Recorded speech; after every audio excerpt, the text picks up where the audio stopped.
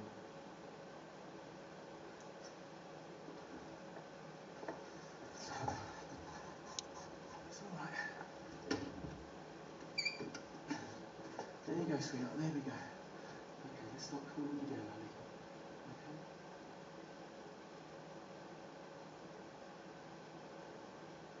When the seizure is over, help them to rest on their side with their head tilted back.